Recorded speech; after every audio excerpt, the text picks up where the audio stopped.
اچھا، جیسے قرآن کہتا ہے انما الصدقات للفقراء والمساکین، اور کسی جگہ اللہ فرماتا ہے للہ ولرسولہ ولذی القربى۔ اب اللہ کو کیا ضرورت ہے حصہ لینے کی؟ تو بات کو سمجھے۔ اسی لیے جیسے قرآن فرماتا ہے کہ لا تتخذوا عدوی وعدوکم اولیاء، اسی طرح قرآن کہتا ہے ان الذین یؤذون اللہ ورسولہ لعنہم اللہ فی الدنیا والآخرہ۔ اب اللہ کو کون ایذا دے سکتا ہے؟ کسی کی طاقت ہے کہ اللہ کو ایذا پہنچائے؟ لیکن اللہ کے رسول کو ایذا دینا بھی تو اللہ کو ایذا ہے۔ اللہ کی طرف ان چیزوں کو منسوب کرنا جس سے اللہ پاک ہے۔ اللہ اولاد سے پاک، اللہ بیوی سے پاک، لم یلد ولم یولد ولم یکن لہ کفوا احد۔ اس کی مثال یہ سمجھو جیسے بطور مثال ایک بندہ بڑا سچا ہے، صادق ہے، بالکل کبھی جھوٹ نہیں بولتا۔ آپ اگر اس کی طرف جھوٹ کی نسبت کریں تو اس کو کتنی تکلیف ہوگی کہ میں نے کبھی زندگی میں جھوٹ نہیں بولا، اور یہ بندہ جانتا بھی ہے پھر بھی مجھے جھوٹا کہہ رہا ہے۔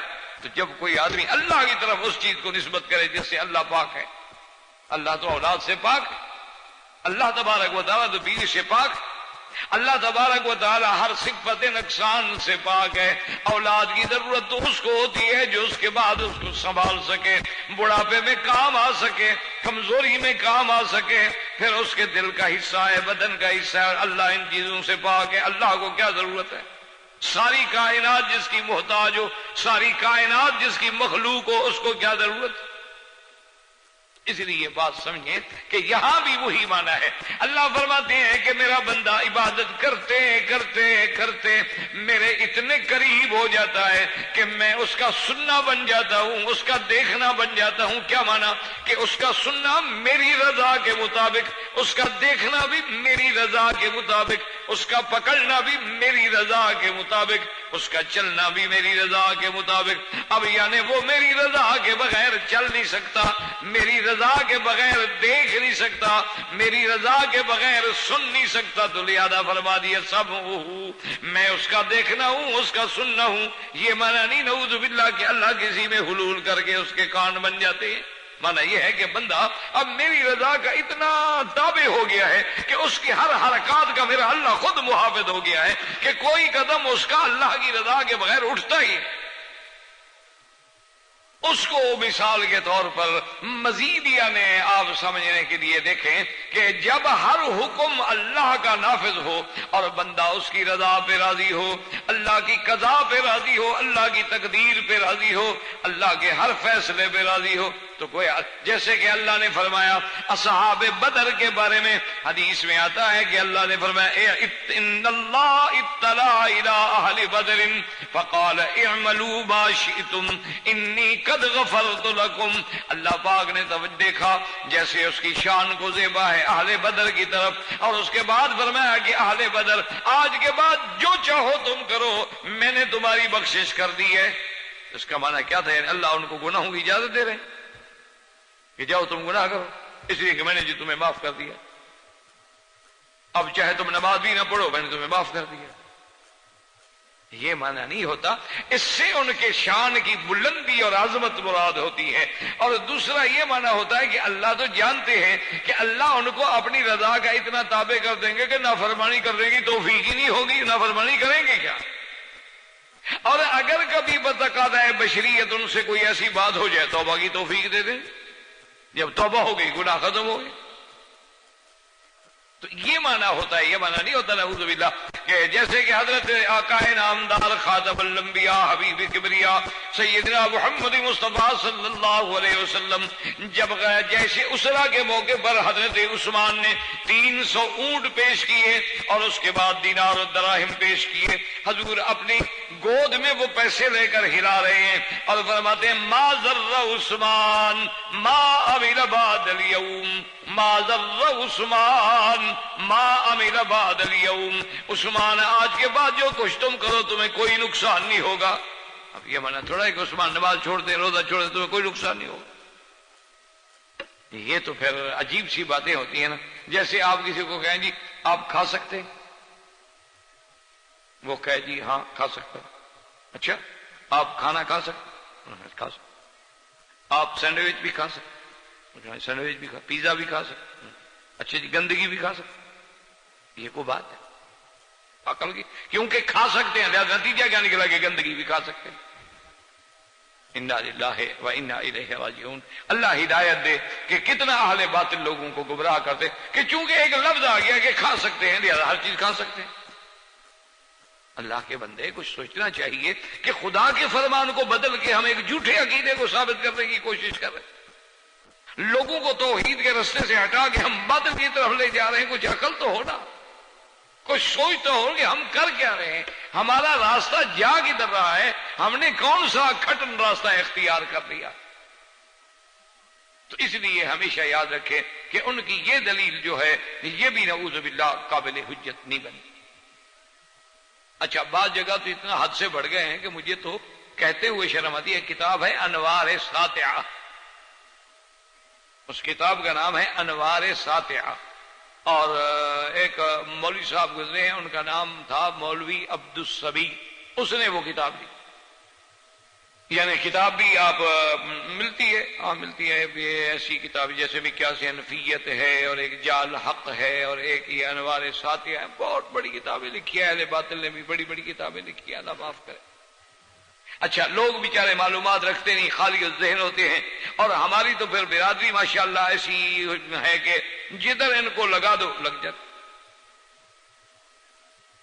ان کو ایک پیر ملا دو جو کہے بابا نماز روزے کی ضرورت نہیں، کہیں گے ٹھیک. وہ کہے گا اللہ کے بندے اللہ پاک نے جنت میں بھیجنا ہے اپنی رحمت سے، عمل سے تو کوئی جنت میں جائے گا نہیں. ہاں جی بالکل عمل سے دیجیے. ضرورت کیا ہے خواہ محنت کرتے ہیں، اس پہ لگا دے گا. انا للہ و انا الیہ راجعون. تو بہرحال تو اس نے جناب اپنی اس کتاب میں کتنی جرت کی ہے، کتنی گستاخی کی ہے. اللہ ہدایت، مر گیا ہوگا اللہ جانے. تو اس نے یعنی ایک باطل عقیدے کو ثابت کرنے کے لیے آپ دیکھیں کہ کتنا حد سے نکل گیا. وہ کہتا ہے جناب یہ وہابی یہ نجدی ان کا دماغ خراب ہے. اچھا جی کیوں؟ کہتا ہے کہ شیطان تو ہر جگہ جا سکتا ہے، وہ تو ہر وقت ہر آدمی کو چھیڑتا ہے، ہر آدمی کے ساتھ ہے. اور دیکھو جی کہ ملک الموت جو ہے جس نے روح قبض کرنی ہے تو ایک دن میں کم از کم مثال کے طور پہ اگر 20,000 آدمی کی موت بھی ہم مان لیں، کوئی شرق میں، کوئی غرب میں، کوئی مشرق میں، کوئی جمال میں، کوئی عرب میں، کوئی ایسٹ میں، کوئی ویسٹ میں، کوئی یورپ میں، کوئی کہاں کوئی کہاں کوئی کہاں کوئی، تو ہر جگہ ملک الموت کا پہنچ جا رہا. وہ کہتے ہیں جناب دیکھو ملک الموت تو ہر جگہ حاضر ناظر ہو، شیطان تو ہر جگہ جا سکتا ہے لیکن نبی نہیں جا سکتا. نعوذ باللہ ثم نعوذ. اب دیکھو نبی کو تشبیہ کے زبان سے دے رہا. انا للہ و انا الیہ راجعون. یہ کوئی مثال دینے کی ہے؟ کوئی عقل سے مثال تو دو. اللہ کے پیغمبر کا شان تو بہت بلند ہے. اور دوسری بات یاد رکھو کہ ملک الموت وہاں جائے گا نا جہاں روح قبض کرنا ہے. ابھی جو ہم بیٹھے ہیں ابھی تو کسی کا روح قبض نہیں ہو رہا، یہاں تو نہیں ہے. پھر ہر جگہ حاضر ناظر تو نہ ہوا. ہر جگہ حاضر ناظر ہوتا تو مسجد میں بھی کھڑا ہوتا، ہم دیکھ کے جناب بے ہوش نہ ہوتے، تقریر کر رہے ہوتے. ملک الموت کسی کو نظر آ جائے اس کی تو بولتی بند ہو جائے کہ جائے کہ تقریر کرے گا وہ. تو اب اس کا مطلب ہے کہ کم از کم یعنی اس مسجد میں اس وقت حضرت نہیں ہے تو حاضر ناظر تو نہ رہے. اچھا باقاعدہ احادیث مبارک موجود ہیں کہ جب ہم اذان ہوتی ہے اللہ کا نام بلند ہوتا ہے ہم ذکر اللہ کرتے ہیں تو شیطان بھاگ جاتا ہے. جو بھاگ جائے وہ بھی حاضر ناظر ہوتا ہے. کوئی عقل کرو. محض لوگوں کو گمراہ کرنے کے لیے ایسا ان کو راستے سے بھٹکاتے ہیں کہ دیکھو جناب فرشتہ کیا ہوتا ہے نبی کے مقابلے پر. جب فرشتہ ہر جگہ پہنچ سکتا ہے، اللہ کے بندے ملک الموت تو ایک ہے لیکن اس کے نیچے ڈپٹی وہ دینے والے کتنے فرشتے ہیں. کہیں اللہ فرماتے ہیں اللہ یتوفی الانفس حین موتہا، اور کہیں فرماتے ہیں قل یتوفاکم ملک الموت الذی وکل بکم، اور کہیں فرماتے ہیں توفت رسلنا. اس کا معنی ہے کہ اس کے ساتھ کتنے فرشتے. ملائکۃ الرحمہ ہیں، ملائکۃ العذاب ہیں، اور اس کے علاوہ جو ہر بندے کے ساتھ ملائکہ کرام کاتبین ہیں، معقبات ہیں، حفظہ ہیں، سیاحین فی الارض ہیں، تو یہ کیا معنی ہوا کہ جناب صرف ایک ملک الموت جو ہے وہ ہر جگہ؟ چلو وہ تو وہی جائے گا نا جس کی روح قبض کرنی ہو، جس کی روح قبض نہ کرنی ہو پھر کیا کرے گا؟ اسی لیے حضرت علی رضی اللہ تعالی عنہ سے کچھ دوستوں نے کہا، انہوں نے کہا کہ حضرت آپ کی شجاعت الحمدللہ مسلم ہے، آپ بطل من ابطال الاسلام ہیں، لیکن آپ جنگ میں ذرا بے پرواہی بڑی کرتے ہیں، غفلت بڑی کرتے ہیں کہ دشمنوں کی صفوں کے اندر چیرتے ہوئے گھس جاتے ہیں۔ حضرت یہ تو بہادری نہیں ہے نا، ایک آدمی 2 سے لڑے گا، 3 سے لڑے گا، 4 سے لڑے گا، یہ تو نہیں کہ 200 سے لڑے گا، تو آدمی احتیاط تو کرے۔ اب یہ تو نہیں کہ بغیر احتیاط کیے ہوئے بس آپ جب جنگ شروع ہوتی ہے نا حضرت علی، پھر آپ کچھ دیکھتے ہی نہیں، دشمنوں کے اندر گھس جاتے ہیں۔ تو حضرت علی رضی اللہ تعالیٰ عنہ مسکرا دیے، فرمایا کہ جس سے موت ڈرتی ہو وہ کیوں ڈرے؟ فرمایا مجھ سے تو میری موت ڈرتی ہے۔ تو صحابہ کو بات سمجھ نہ آئی، انہوں نے کہا کہ حضرت موت کسی سے تھوڑی ڈرتی ہے، موت کا تو ایک وقت مقرر ہے، اس نے آنا ہے، ڈرتی کیسے؟ اس نے کہا نہیں مجھے یہ بتاؤ کہ موت وقت سے پہلے آئے گی؟ انہوں نے کہا کہ نہیں۔ تو انہوں نے کہا کہ وہ خود بھاگتی رہتی ہے نا کہ وقت آیا نہیں تو میں پہلے کیسے آؤں؟